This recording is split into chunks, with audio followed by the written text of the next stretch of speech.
Yes, as far as today's session is concerned, हम लोग Hindu law के एरिया पे आज स्विच कर रहे हैं। देखो, as far as the subject of Hindu law is concerned, four areas are to be covered. There is the marriage act, succession, guardianship and the adoption.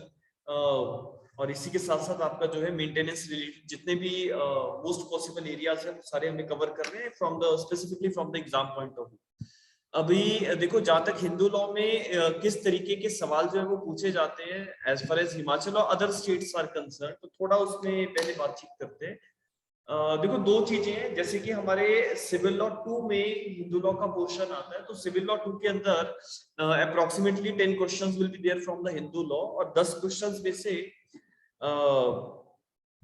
It is as per the previous trends ये देखा गया है कि आपके जो case laws है, क्योंकि Hindu law में मैरिज एक्ट की बात कर लो, आप सक्सेशन की बात कर लो, तो बहुत ज्यादा एरिया जो है वो केस लॉज रिलेटेड जो है वो पूछा जाता है। तो केस लॉज पे एडिशनल फोकस हमें करना पड़ेगा। बहुत सारे कैंडिडेट्स ऐसे आते हैं जो कहते हैं कि सर हमें केस लॉज याद नहीं रहते, लेकिन हिंदू लॉ में it is not the point which you can raise, because Hindu law की जहां तक बात है, इधर इज द मैरिज में आपका cruelty, desertion, irretrievable breakdown of marriage की अगर आप बात कर लें, सिमिलरली आप म्यूचुअल कंसेंट से डाइवोर्स की बात कर लें, मेंटेनेंस की बात कर लें, रेस्टिट्यूशन ऑफ कॉन्जुगल राइट्स की बात करें, जुडिशियल सेपरेशन की बात करें, everything is to be regulated and everything is to be seen in reference to the case laws. तो केस लॉज तो बहुत ही ज्यादा है, ठीक है। एक केस लॉज का भी हिंदू लॉ के नोट्स जब हम लोग प्रिपेयर करेंगे तो जितने भी रेलेवेंट केसेस हैं as far as the Hindu law is concern, तो that I will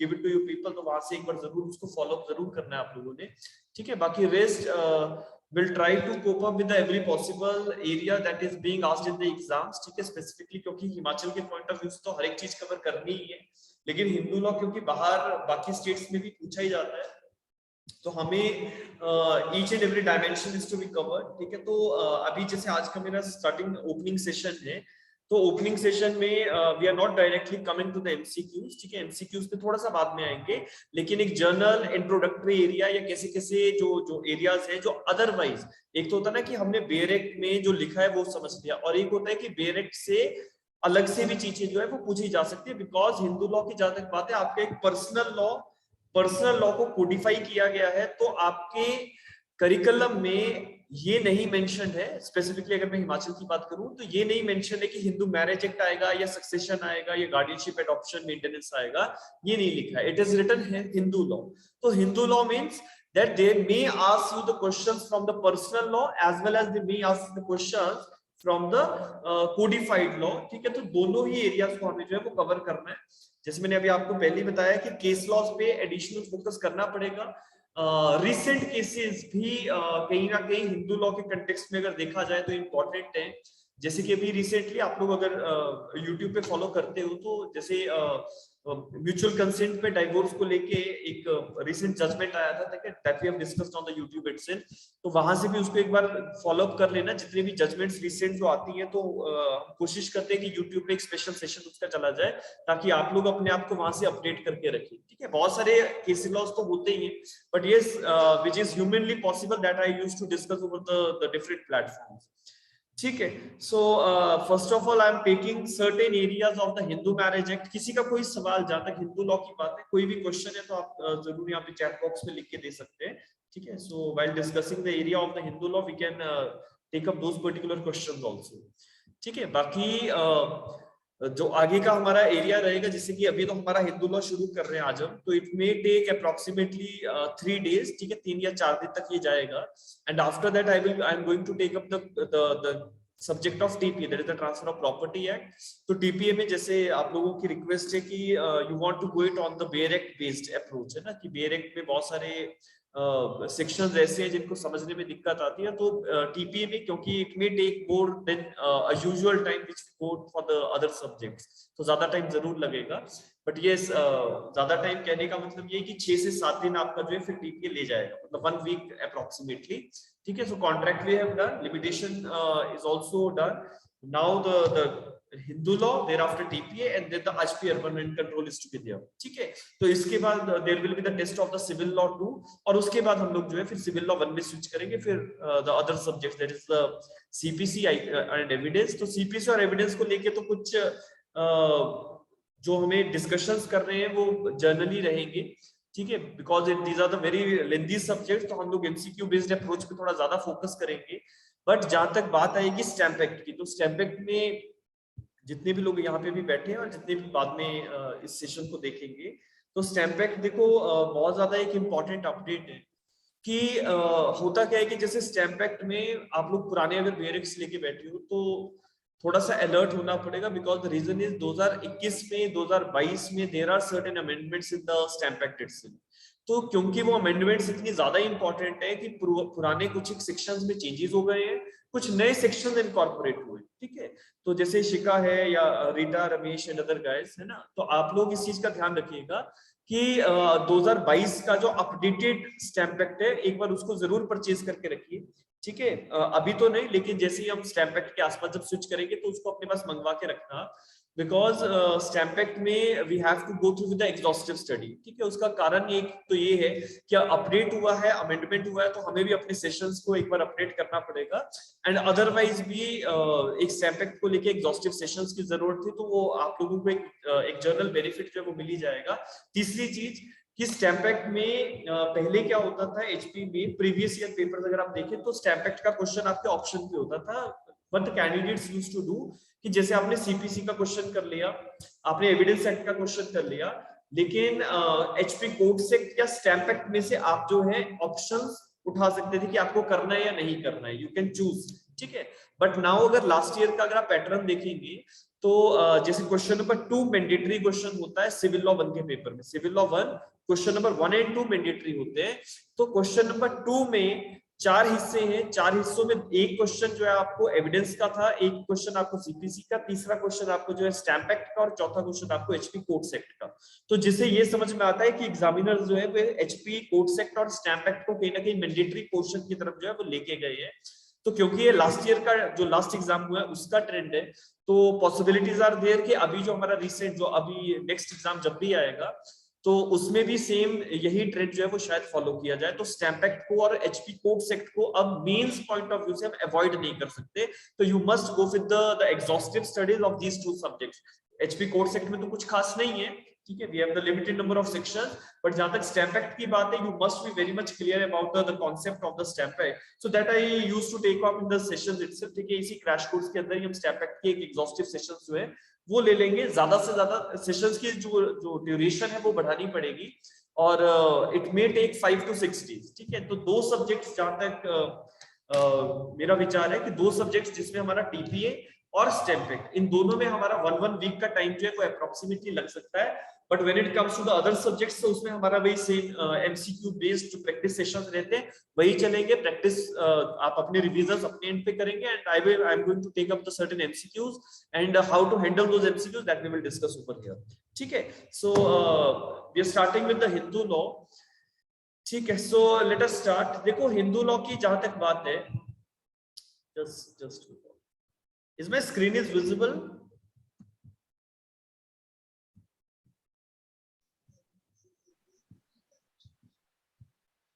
I hope it is visible to everyone.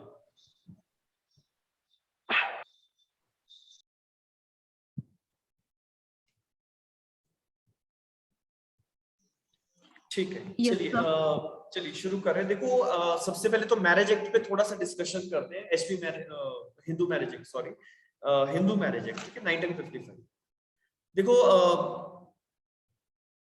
जहां तक हमारे हिंदू मैरिज एक्ट की बात है, that is the HMA. What is the date of passing of this enactment? That is 18th of May 1955.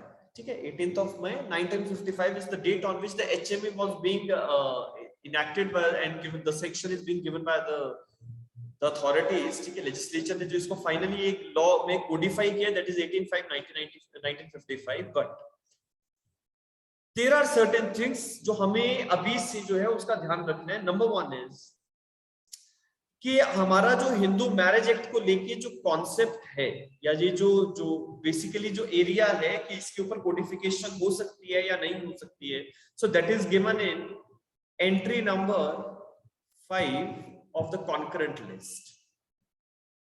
Entry number 5 of the concurrent list हमारे 7th schedule में, Indian constitution 7th schedule, entry number list number 3 entry number 5, ठीक है। उसमें आपको ये जो personal law को Codify करके जो हिंदू मैरिज एक्ट हमारे पास सक्सेशन एक्ट बनाया गया, तो that is being regulated by that. और जनरली इसके ऊपर हमारी सेंटर और स्टेट दोनों के पास अथॉरिटीज है कि वो लॉ जो है वो बना सकते हैं, लेकिन सेंटर ने जो मेन हमारा जो कोडिफाइड लॉ है, that is the Hindu marriage act, succession act etcetera, ये सारे बना के दिए हैं।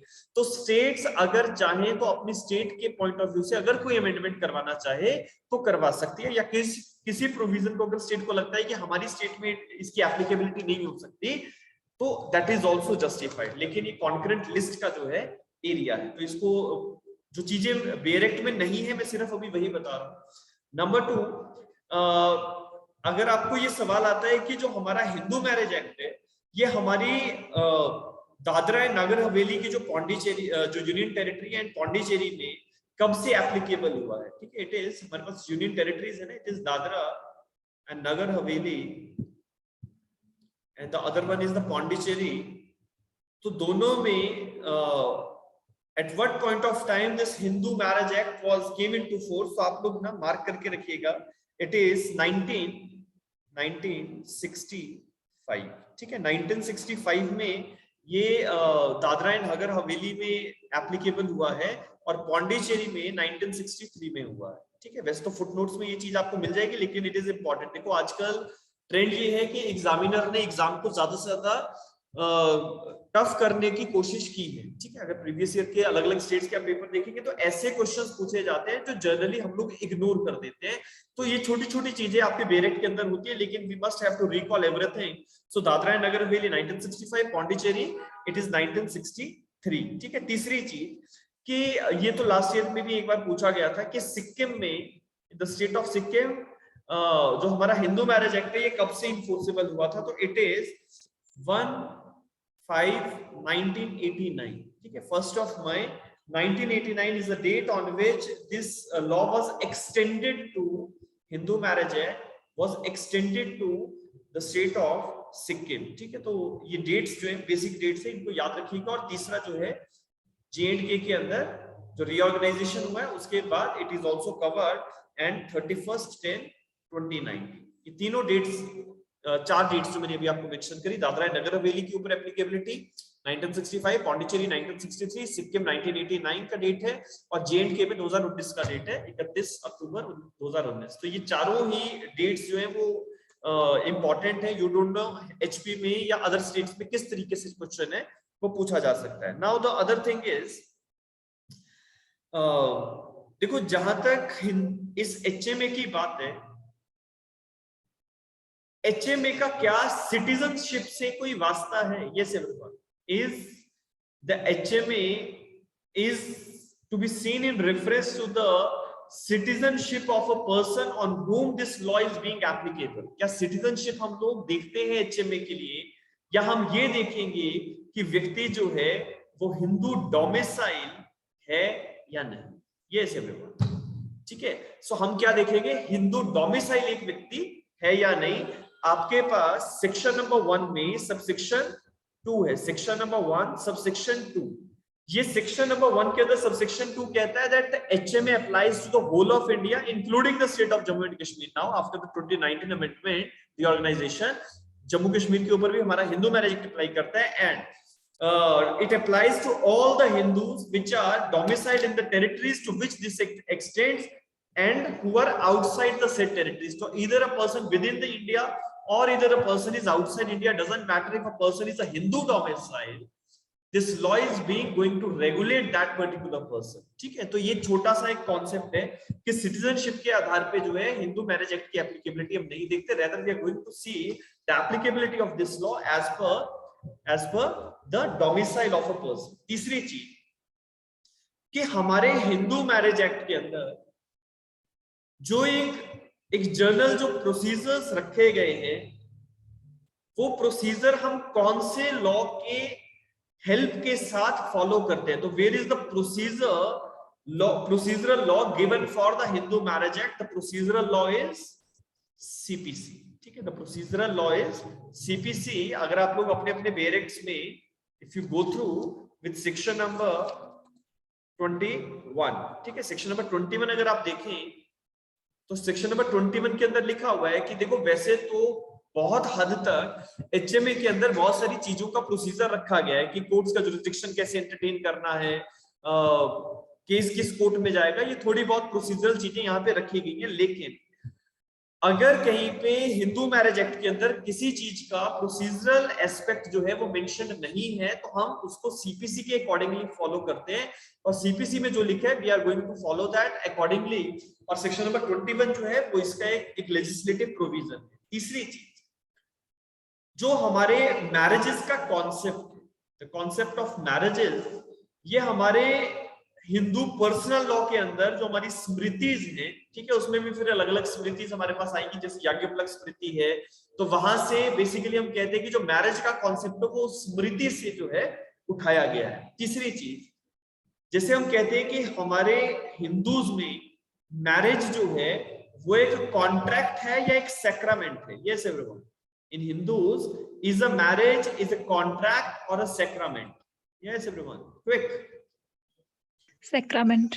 Marriage is a sacrament in the Hindu law, और ना केवल हिंदूज के लिए हम मैरिज को सैक्रामेंट मानते हैं, rather in the Christianity also. ठीक है, अगर आप लिखना चाहें तो लिख लें, in the Christians also marriage is a sacrament. ठीक है, हमारे जो मुस्लिम्स हैं, ठीक है, the persons who are being regulated by the Muslim personal law, उनके लिए हमारा जो मैरिज का कॉन्सेप्ट है वो एक कॉन्ट्रैक्ट है। लेकिन as far as the Hindus and the Christians are concerned, both are concerned, marriage is considered to be a sacrament. ठीक है, इसके साथ साथ ये बेसिक चीजें आपकी कॉपीज पे ये चीजें जो है वो होनी चाहिए। Rather I will give you the notes over this. ठीक है, जो प्रीलिम्स के पॉइंट ऑफ व्यू से जो नोट्स बनेंगे उसमें ये मिल जाएंगी चीजें, but yes you must incorporate wherever you are making the notes. ठीक है, इसके साथ साथ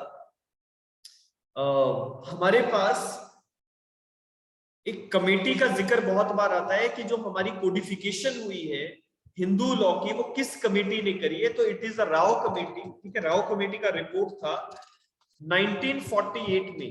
ठीक है, 1948 में राव कमेटी ने अपनी रिपोर्ट को जो है रिवाइज करके सबमिट किया, लेजिस्लेचर ने फिर इसको इनकॉर्पोरेट किया, और हमारे पास जो है आज की डेट में हिंदू मैरिज एक्ट जो है वो और हिंदू सक्सेशन एक्ट और जितने भी हिंदू रिलेटेड लॉज हैं वो सारे बनाए गए। तो राव कमेटी का रिपोर्ट जो है that is also very important. ठीक है, it was referred to the select committee by the Rao committee. तो BN Rao साहब थे, ठीक है, BN Rao, तो he has been drafted this whole codification of the Hindu law, and thereafter select committee होता है कि जब भी पार्लियामेंट के सामने किसी भी केस को लेके जाना है, सॉरी किसी भी बिल को लेके जब जाया जाता है तो पहले वो सिलेक्ट कमेटी के पास जाएगा। सिलेक्ट कमेटी उसमें बहुत सारी जो भी चेंजेस करवाने हैं या उसको किस तरीके से लॉ का रूप दिया जाता है वो सारा बनाएगा। फिर उसके बाद वो हमारे जो पार्लियामेंट के टेबल पे है वो रखा जाता है, then the parliament used to pass that particular bill.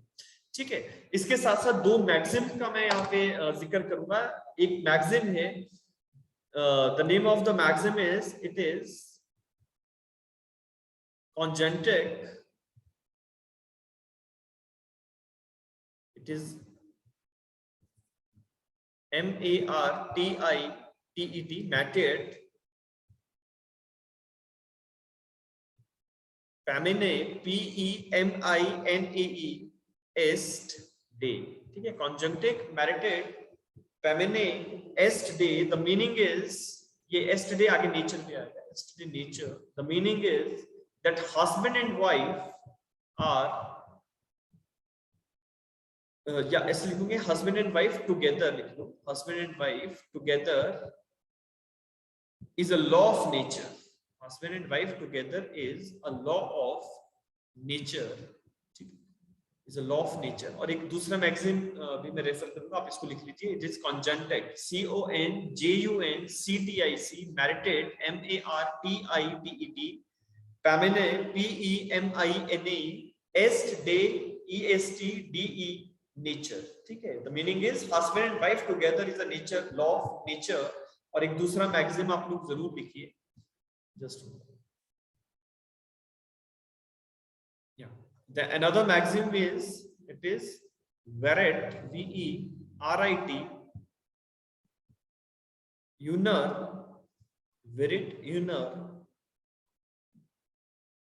consensuer in lege una persona. Persona. It is verit, uno, consensuer, CONSENTUR, in lege, LEGE, una persona. The meaning is husband and wife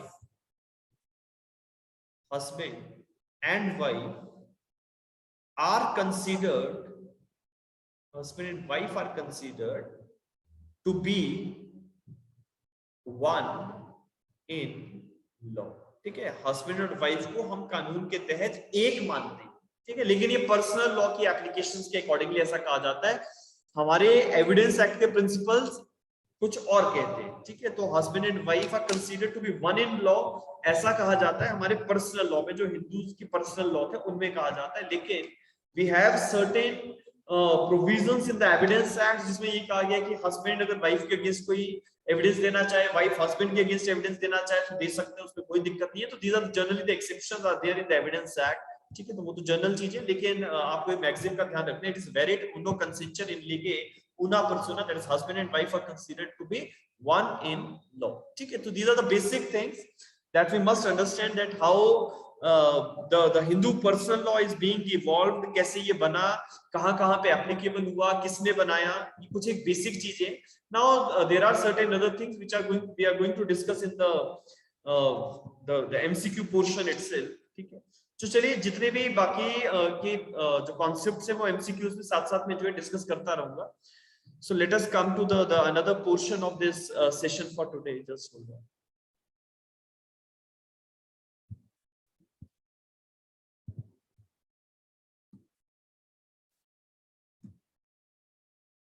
Yeah. So I hope the screen is visible to everyone. And the first question that we have over the Hindu law is the doctrine of survivorship. The doctrine of survivorship is not recognized under Mitakshara school, Deyabhaga school, both A and B, or none of the above. Now, as far as the doctrine of survivorship is concerned, हमें पता है कि जो survivorship का, succession का जो principal है वो हमारे हिंदू सक्सेशन एक्ट से उठाया जाता है। And there are 2 schools of law जो इन सारी चीजों को रेगुलेट करते आए हैं। उसके बाद बीच में अलग अलग स्कूल्स बनते रहे, जैसे कि Banaras school of law, Punjab school of law, फिर उन स्कूल्स के अलग अलग रूल्स बने हैं, ठीक है। लेकिन एक जो general parent school of law हम कहते थे वो दयाभागा और मिताक्षरा होता था। तो क्वेश्चन है कि डॉक्ट्रिन ऑफ सर्वाइवरशिप किसमें रिकॉग्नाइज नहीं किया गया। तो मिताक्षरा स्कूल ऑफ लॉ जो ज्यादातर हमारी 95% ऑफ द कंट्री पे चलता है, Mitakshara school of law has recognised the doctrine of survivorship कि अगर एक कोपार्टनर की डेथ हो जाती है, the other copartners are the joint owners of the property. लेकिन दयाभागा स्कूल के अंदर जो है सर्वाइवरशिप का प्रिंसिपल अप्लाई नहीं होता है। As you people are referring to the answer that is option number B, it is perfectly right. अगला सवाल है that conversion to another religion is a ground for judicial separation, divorce, and divorce, and D, none of the above. Conversion is a ground for which of the following, ठीक है। अगर एक व्यक्ति दूसरे धर्म में अपने आप परिवर्तन करवा लेता है तो उससे क्या रेमेडी जो है वो मिल सकती है। यस, कन्वर्जन सेक्शन नंबर 13 में, ठीक है। शालिनी आपका आंसर थोड़ा सा बाकियों से डिफर कर रहा है, so I have to explain it just.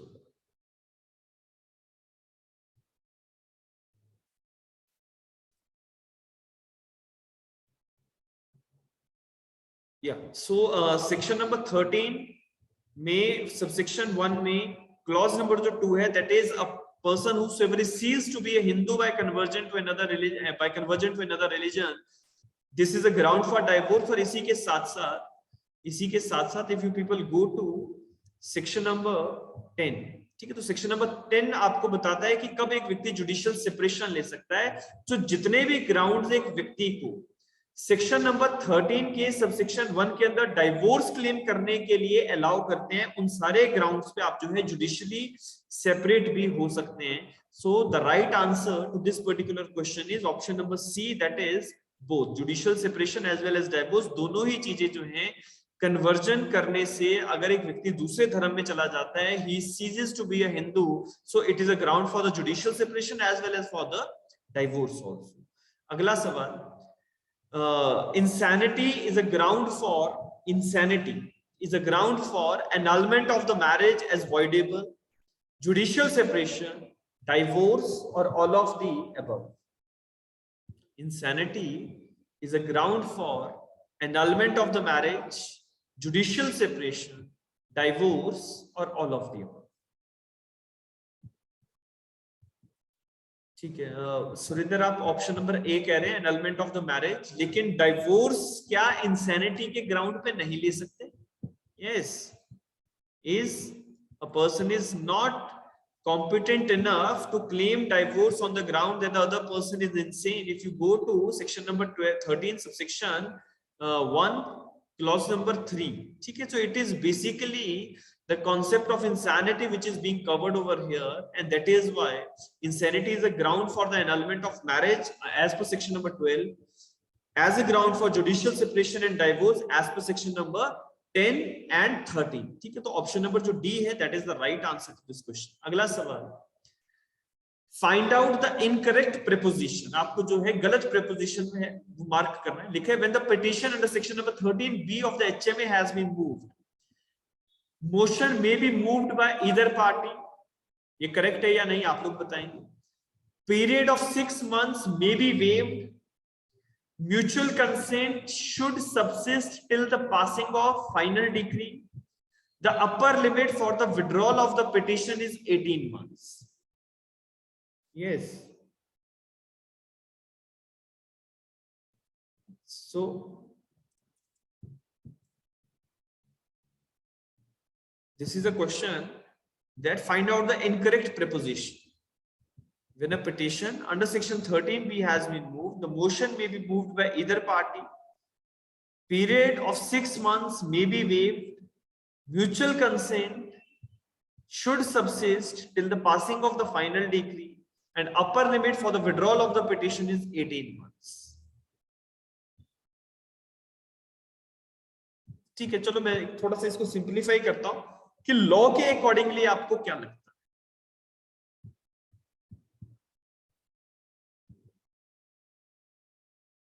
ठीक है, शिखा एंड कसक आप ए को रेफर करें, that motion may be moved by either party. इसमें क्या आपको इनकरेक्ट लगता है? Yes, please mention.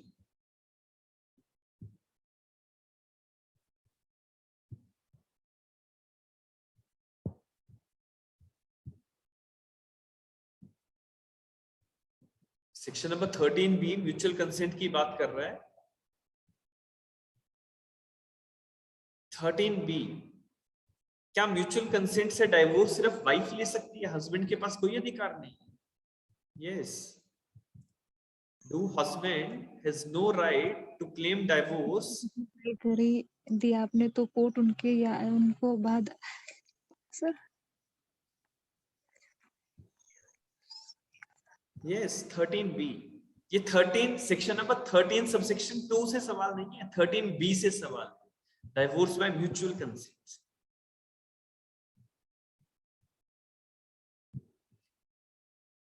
ठीक है, सुरेंद्र ने कहा है must be moved by the mutual consent. ठीक है, वेरी गुड. देखो अब यहाँ पे ये जो लिखा है ना, it must be moved by either party, ये गलत है. नहीं नहीं, ऑप्शन शिखा सी पे क्यों जा रहे हैं? ऑप्शन नंबर ए जो है वो इनकरेक्ट प्रीपोजिशन है. उसका कारण ये है कि आप जब म्यूचुअल कंसेंट से डाइवोर्स क्लेम करते हैं तो दोनों पार्टीज एक साथ ही जो है डाइवोर्स पिटीशन कोर्ट के सामने फाइल करती है. ठीक है, तो ईदर पार्टी की बात नहीं आती. It is not either party, rather दोनों पार्टीज ने एक साथ एक एग्रीमेंट बनाया that we are going to take up this marriage to the end of the divorce by mutual consent. वहां पे ऐसा नहीं है कि वाइफ ने केस किया, हस्बैंड के अगेंस्ट म्यूचुअल कंसेंट से डाइवोर्स करना, ऐसा थोड़ी होगा, ठीक है। लेकिन जहां तक बात है कि क्या 6 मंथ्स का पीरियड वेव हो सकता है, the answer is correct, it can be wave. Mutual consent जो है वो फाइनल डिग्री के पास होने तक चलना चाहिए, it is also correct. Upper limit जो है वो 18 महीने तक की होती है, इट इज आल्सो करेक्ट।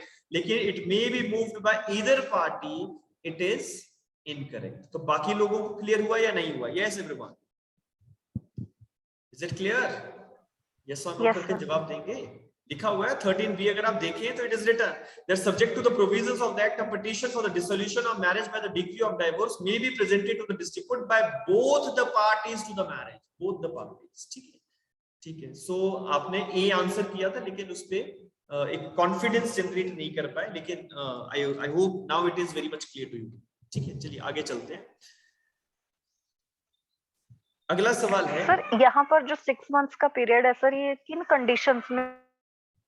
देखो 6 मंथ्स का पीरियड जो है वो वेव ऑफ करने के लिए अभी रिसेंट जैसे 2017 का जो अमेंडमेंट हुआ है ना अमरदीप वर्सेस हरवीन कौर का, उसके accordingly now we can go for the waiver of the 6 months cooling period, ठीक है। वो वेव ऑफ हो सकता है, उसके लिए कोई कंडीशन नहीं है। रादर अगर कोर्ट के सामने देखो जिस दिन पिटीशन फाइल हो जाएगी उसके 7 दिन के बाद, ठीक है। आप लोगों ने हरवीन कौर का जजमेंट पूरा का पूरा मेरे से पढ़ा हुआ है, फिर भी there is a question, so revisions में कहीं ना कहीं कमी है, but yes again I am repeating, the moment you file the petition before the court for the divorce by mutual consent, after the 1 week time you will make another application for the waiver of the 6 months period। अब waiver के लिए आप जब application लगाएंगे, so it is basically कि आप court को सामने ये रखना चाहते हैं कि sir if you are going to wait for the 6 months, it is only for the harassment of the parties, इससे कुछ भी benefit जो है वो नहीं होने वाला, because the parties are not going to resume the cohabitation in any manner, ठीक है। किसी भी तरीके से किसी भी कारण से वो cohabitation resume नहीं कर सकते हैं। Possibilities for the resumption of the marriage जो है वो खत्म हो चुकी है, तो इससे आप waiver की application जो है वो लगा सकते हैं। तो Amardeep versus Harveen Kaur is a landmark judgement, kindly revise your notes, you can follow that. आगे पढ़ेंगे। ऑप्शन क्वेश्चन नंबर 5 है that under section number 13 of the HMA, the number of grounds which are exclusively available to the wife is 2, 3, 4 or 5. How many grounds of divorce are given specifically, exclusively to the wife? ठीक है। So option number C पे आप लोग आ रहे हैं, that is 4 grounds are there, perfectly fine। 4 grounds जो हैं वो रखे गए, ठीक है। Coming to the next question, the period of imprisonment for the procurement of marriage between two spindas under section number 18 of the HMA may extend to 1 month, 2 months, 3 months or 6 months, ठीक है। अगर दो लोगों के बीच में within the sapinda relationship marriage हो जाती है, तो सेक्शन नंबर 18 HMA के अकॉर्डिंगली दोनों जो पार्टीज हैं, जो जिन्होंने गलत किया है बेसिकली, उनको कितने समय की सजा जो है वो दी जा सकती है? Option number A is the right answer, that is 1 month imprisonment can be given to such persons। अगला सवाल है, every application made under section number 24 and 26, section number 24 and 26 of HMA shall be disposed of within 60 days, 60 months, 60 days or 6 months respectively, or 2 months। Yes, within how much time the application moved by the parties for section number 26, that is maintenance pendental rights, section number 26, that is the custody of the children, etc.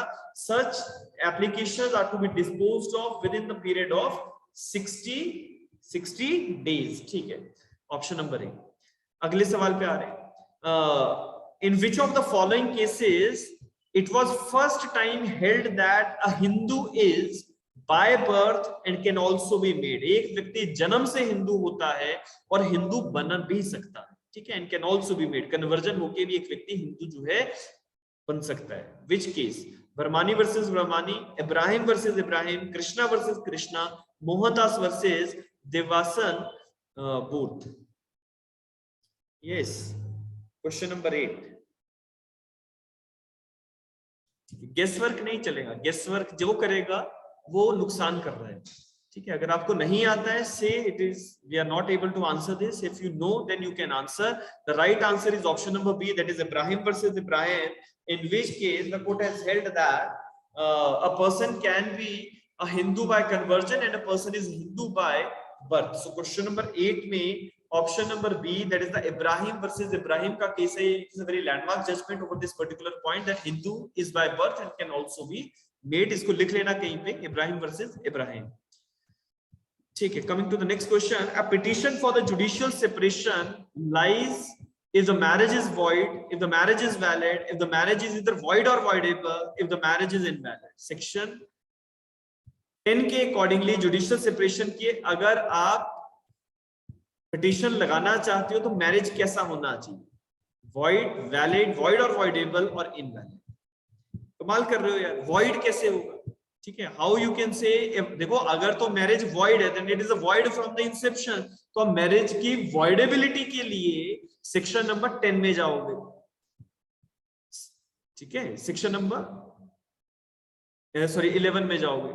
और अगर जो है marriage voidable है तो section number 12 में चले जाओगे annulment की ऑफ द मैरिज के लिए। लेकिन अगर मैरिज वैलिड है लेकिन पार्टीज के बीच में किसी डिस्टरबेंस के कारण से जो सेक्शन 13 के ग्राउंड्स रखे गए हैं डाइवोर्स के, उनके बेसिस पे आप डाइवोर्स भी ले सकते हो और उन्हीं ग्राउंड्स के आधार पे आप जो है जुडिशियल सेपरेशन के लिए भी जा सकते हो। ठीक है, so these are the different things. Void और वॉइडेबल मैरिज के केसेस में आपकी जुडिशियल सेपरेशन की डिग्री नहीं जाएगी, पिटीशन नहीं जाएगी, rather the petition will be of either to declare the marriage void और the annulment of the marriage. Judicial separation के लिए मैरिज जो है वो वैलिड होना जरूरी है। वेरी गुड, ठीक है, अगले सवाल पे आ रहे हैं। The question is the Hindu marriage Act 1955 contains the provisions regarding divorce in section number 10, 11, 13, 15। Bounty collect करने वाला सवाल है। Section number 13 is the right answer. ठीक है, provisions in relation to the divorce is given in section number 13। अगला सवाल, section number 23 of the HMA provides for the discretionary bars, absolute bars, matrimonial bars or all of the above. Yes, section number 23 किस चीज की बात करता है? discretionary bars, absolute bars, matrimonial bars और all of the above. ठीक है, जिसको आता हो वही आंसर करे, तुक्का नहीं मारेंगे। Don't go for the guesswork over this. Section number 23 आप लोगों को रिकलेक्ट अगर कर पाओ तो what is the concept in section number 23? Section number 23 generally बात करता है कि किन केसेस में आपकी जो पिटीशन कंसर्न्ड कोर्ट्स के सामने आप लगा रहे हैं वो पिटीशंस पे कोर्ट डिक्री ऑर्डर किन सर्कमस्टेंसेस में नहीं देगा। ये लिखा है ना, डिक्री इन द प्रोसीडिंग्स। तो आप किसी केस में डिफेंस रेज करो ना करो डजंट मैटर, लेकिन कोर्ट आपके फेवर में डिक्री देगा या नहीं देगा, वो कौन सी सिचुएशंस है। तो अगर एक व्यक्ति खुद ही अपने किसी डिसेबिलिटी के एडवांटेज लेने के लिए कोर्ट में चला जाता है तो कोर्ट उसके फेवर में डिक्री नहीं बनाएगा। अगर एक व्यक्ति ने सामने वाले के ऊपर क्रुएलिटी एटसेट्रा करी और सामने वाले ने क्रुएलिटी को कंडोन कर दिया है तो कोर्ट कोई डिक्री नहीं बनाने वाला है। तो these are the certain things. अगर कोर्ट के सामने ये पता लगा कि पार्टीज जो है वो म्यूचुअल कंसेंट से डाइवोर्स लेने आई है और कंसेंट जो था वो फ्रॉड, अनड्यू इन्फ्लुएंस एक्सेट्रा से ऑब्टेन नहीं किया गया था, तभी कोर्ट जो है डिक्री ग्रांट करेगा। तो सेक्शन नंबर 23 के सबसेक्शन 1 के क्लॉज नंबर A और B के अंदर जो है बेसिकली तीनों तरह की बार्स की बात की गई है। That is the discretionary bars, absolute bars as well as the matrimonial bars। ठीक है, ये तीनों तरीके की जो बार्स है वहां पे कवर की गई है। In the short note I will mention that what is the meaning of this and how it is to be correlated with section number 23। ठीक है, it is a bit of broader area, इसको हमने classes में discuss किया, but yes again I will mention, ये जब short note आपको मिलेगा हिंदू लॉ को तो वहां पे बता दूंगा कि एब्सोल्यूट बार का मतलब क्या है, मैट्रिमोनियल का क्या है और डिस्क्रिशनरी बार्स का मतलब क्या है। That is something different. ठीक है, it is a elaborative concept, will discuss it in the notes itself. चलिए, coming to the next question. अगला सवाल है, a decree of nullity of the marriage in the cases of a void marriage annuls the marriage from the date of decree, from the date of petition, from the date of marriage or from the date as directed by the court। ठीक है, किस date से जो marriage है वो anal मानी जाएगी? Yes, everyone. The annulment of the marriage is from the date of decree, from the date of petition, from the date of marriage, or from the date as directed by the court.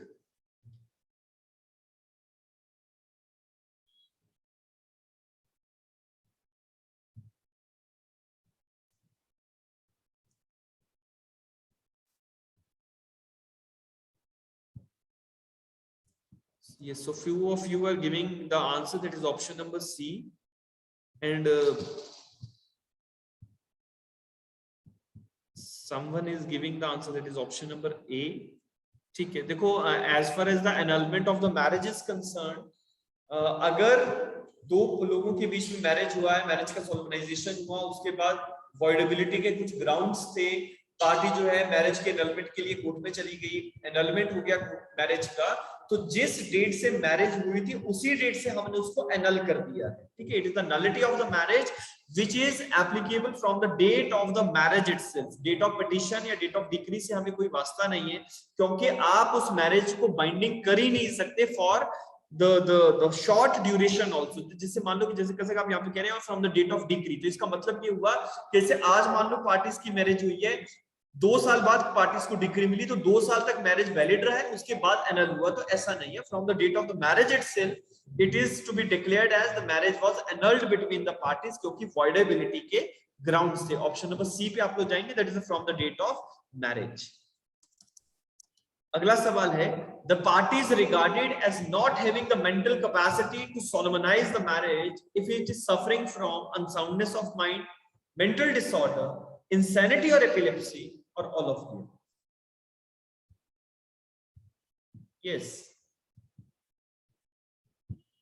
a party is regarded as not having the mental capacity to solemnize the marriage if the party is suffering from unsoundness, mental disorder, insanity or epilepsy, or all of the above.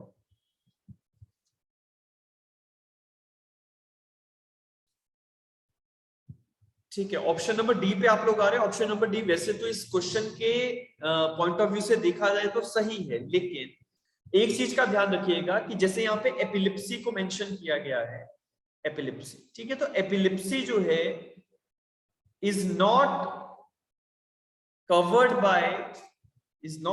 by section number 5 clause number 2 of the Hindu Marriage Act, because epilepsy को देखो जब starting में Hindu marriage act जब बना था, so from that epilepsy was a ground for the voidability of the marriage, but after the amendment was in the year 1999, ठीक है, 1999 में एक अमेंडमेंट हुआ जिसके बाद हमने जो है एपिलिप्सी को ground of the voidable marriage जो है वो नहीं रखा है। सो ये ध्यान रखिएगा, एपिलिप्सी जो है ये वैसे तो हटा दिया गया है, लेकिन जनरली क्वेश्चन बड़ा सिंपल फॉर्मेट में पूछा गया है that party is not regarded is not having the mental capacity to solemnise the marriage if it is suffering from these three. तो ये तीनों जो चीजें हैं it is related to the mental disease, तो party is not considered to have the mental capacity to solemnise the marriage. लेकिन अगर आपको ये सवाल आता है कि क्या एपिलिप्सी एक मैरिज के वॉइडेबिलिटी का, मैरिज को अगर वॉइडेबल रखना है तो क्या उसका ग्राउंड है, the answer is no. The reason is now it is omitted from section number 5 clause number 2। इसका ध्यान रखिएगा। और जो ओमिशन हुआ, इसको जो हटाया गया यहाँ से, वो है 29 दिसंबर 1999 को एपिलिप्सी जो है ये सेक्शन नंबर 5 के क्लॉज नंबर 2 से हटा दिया गया था। ठीक है, coming to the next question. Yeah, the question is, incapacity to consummate the marriage within the meaning of section 12 of the HMA can be physical, can be mental, either physical or mental, or only physical.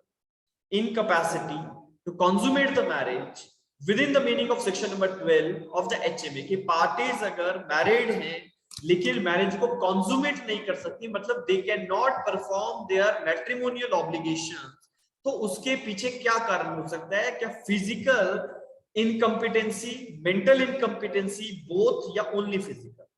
Yes,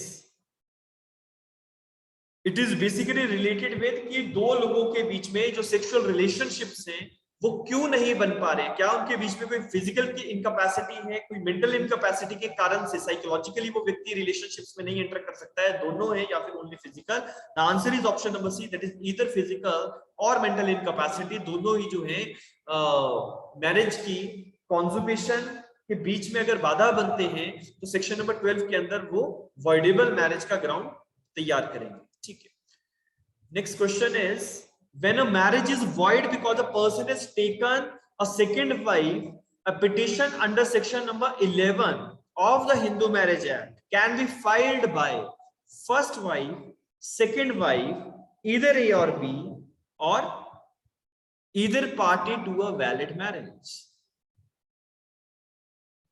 Yes.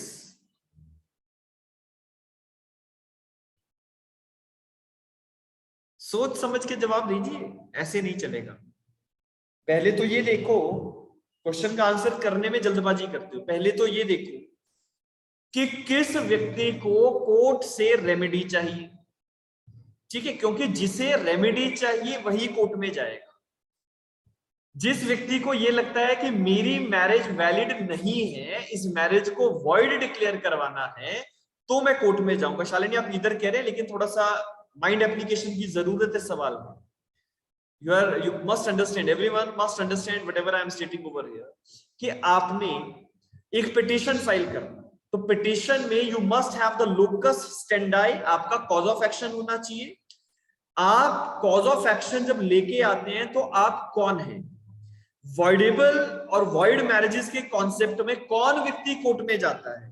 जिसको marriage को void या voidable declare करवाना हो, because उसको court से relief चाहिए। तो अगर मैं ये कहता हूं कि मिस्टर ए ने एक डब्ल्यू के साथ शादी करी और उसके बाद इसने W1 के साथ शादी करी, सो जैसे आप लोग कह रहे हैं कि either party to a marriage can go for the petition under section number 11, तो मैं ये कहता हूं कि डब्ल्यू जो है, मान लो वो मिस्टर ए के अगेंस्ट एक केस फाइल कर देती है, पिटीशन फाइल करती है सेक्शन नंबर 11 के अंदर, तो कोर्ट पूछेगा भैया आपको क्या परेशानी है? आपकी मैरिज तो बाइंडिंग है ना, ए और डब्ल्यू की जो मैरिज है वो वैलिड मैरिज है, तो डब्ल्यू को क्या चाहिए? डब्ल्यू को अगर डाइवोर्स क्लेम करना है या कुछ और कोई ग्राउंड इसका बनता है तो वो लेके आए, लेकिन वॉइड मैरिज डिक्लेयर करवाने का ग्राउंड डब्ल्यू का नहीं है। Are you getting my point? Yes everyone, क्योंकि डब्ल्यू का कोई लोकस स्टैंडाई ही नहीं है। डब्ल्यू ए के ऊपर केस करके क्या करेगी? यस एवरीवन, लेकिन अगर W1 जो है वो मिस्टर ए के ऊपर केस करती है कि सर इस व्यक्ति ने मेरे साथ शादी करी और ये व्यक्ति ऑलरेडी पहले से मैरिड था, तो मैं चाहती हूं कि मेरी मैरिज को कोर्ट वॉइड डिक्लेयर करवा दे, तो this lady has the locus स्टैंडाई। ठीक है, इसके पास कॉज ऑफ एक्शन है, इसको रिलीफ मिलेगा, इसको रिलीफ मिलेगा। डब्ल्यू को क्या रिलीफ दोगे आप लोग? Yes, is it clear to everyone? So what should be the answer? What should be the answer? Yes everyone, second wife जाएगी या फर्स्ट वाइफ जाएगी? Option number B is there, that is the second wife. Speakers mute करके रखेंगे। Second wife will go to the court for declaring the marriage as void. ठीक है, गलत application नहीं करनी, इसीलिए एमसीक्यू आप लोग गलत कर जाते हो, फिर कहोगे सर नंबर नहीं आए। Coming to the next question, कोई भी रॉकेट साइंस नहीं है, the only thing is how you are understanding the concept है, how the application is to be done. ठीक है, बहुत बार ऐसा होता है कि जब हम अपना दिमाग लगाना शुरू कर देते हैं unnecessarily beyond the provisions which when we go we are going to do a disastrous situation. ठीक है, वहां पे हम जो है अपने लिए एक विपरीत परिस्थिति को पैदा कर देते हैं। अगला सवाल है क्वेश्चन नंबर 16 हमारे सामने, that which of the following is not a ground for the annulment of marriage. इनमें से कौन सी जो चीज है एनलमेंट ऑफ द मैरिज का ग्राउंड नहीं है? कंसेंट ऑब्टेन्ड बाय फोर्स और फ्रॉड, यस और नो? सेक्शन नंबर 12 कहता है yes. Concealment of a religion, concealment किसी भी चीज का कंसीलमेंट करना क्या होता है? यस, फ्रॉड कहलाया जा सकता है। एक व्यक्ति जो है वो बाय रिलीजन हिंदू नहीं है, लेकिन सामने वाली पार्टी को बता रहा है कि मैं हिंदू हूं। ठीक है, so at that point of time he is concealing a fact which is essential to a marriage. Concealment of a caste, it is also a ground for annulment of the marriage because it is basically a deception। आपने सामने वाले से कुछ छुपाया जिसके कारण से उसने आपको कंसेंट दिया, लेकिन unchastity of a girl is not a ground for the annulment of marriage। वो एक अलग विषय है कि वुमेन प्रेग्नेंट है, प्रेग्नेंट होने के बावजूद उसने जो है शादी कर ली, पहले हस्बैंड को पता नहीं था, वो एक अलग विषय है। लेकिन unchastity of a girl, that the girl was having a previous sexual relations with some other person, it does not be a ground for the annulment of the marriage. ठीक है, इसको जो है ग्राउंड नहीं माना गया। Rather the other things which are essence of the marriage, जो concealment की जहां तक बात आती है, क्योंकि आप छुपा रहे हैं, सो दैट इज इंपॉर्टेंट। यहाँ पे कोई कंसीलमेंट वाला या फ्रॉड वाला एरिया जो है वो कवर नहीं है। So option number D should be the answer over there. ठीक है, प्लस सेकंड शिखा ने आंसर दिया है ऑप्शन नंबर डी। बाकी सी पे आ रहे हैं, सी जो है वो नहीं हो सकता, बिकॉज देखो ना वहां पे भी कंसीलमेंट ऑफ इफेक्ट जो है वो दिखता है।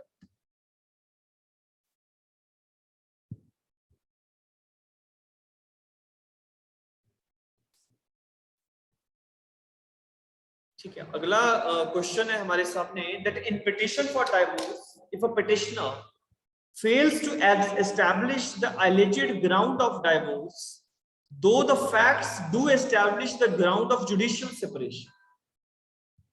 Are you getting my point? Question is, if the petition for divorce, if the petitioner fails to establish the alleged ground of divorce, though the facts do establish a ground for the judicial separation, the court does have the power to pass a decree for judicial separation.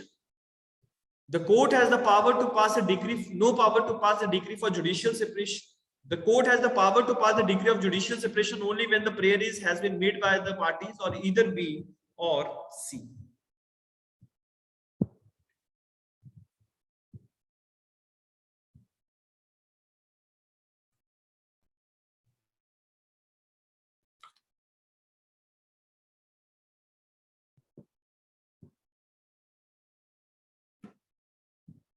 Just hold on for a few seconds.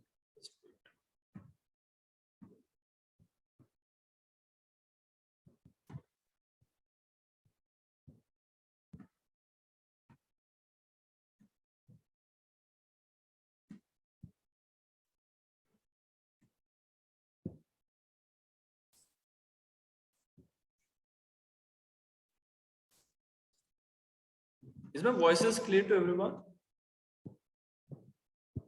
Yes, sir. ठीक है, question मैं दोबारा से पढ़ रहा हूँ। Question है, if the petition for the divorce, in the petition for divorce, if the petitioner fails to establish the alleged ground of divorce, though the facts do establish a ground for the judicial separation, the court has the power to pass the decree for judicial separation. The court has no power to pass a decree for judicial separation. The court has the power to pass a decree for judicial connection.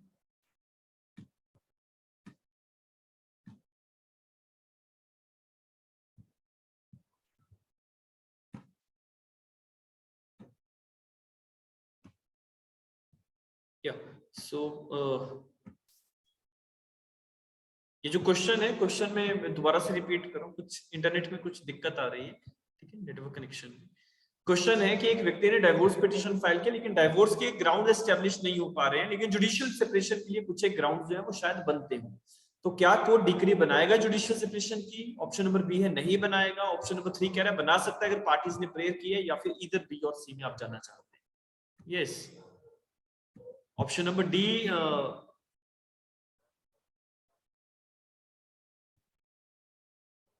ठीक है, option number D पे आप लोग mark करें। Option number D is the right answer. देखो, अगर judicial separation को लेके पार्टीज ने स्पेसिफिकली प्रेयर की है तो कोर्ट डिक्री बनाएगा, otherwise court has no power to pass such decree for the judicial separation. ठीक है, so option number B sorry option number D जो है, जो इधर बी और सी को कवर कर रहा है, that should be the right answer.